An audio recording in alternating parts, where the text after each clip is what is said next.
This is a good example of what your bench will end up looking like when you play with epoxy and paints and stuff. The way we get around it turning into a mess, we get plenty of cardboard packaging in, so we use the cardboard packaging on the bench. When it gets shitty like this, we just rip it off, throw it in our recycling bin, and then put a new piece down.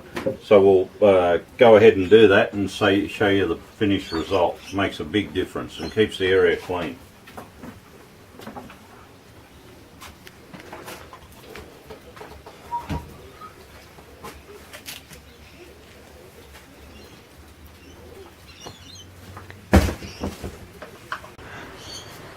Right, we've sorted our bench top out and we've got some new cardboard down, just a bit of duct tape to hold it down, and in 3 or 4 weeks time we'll rip that up and throw it in the bin.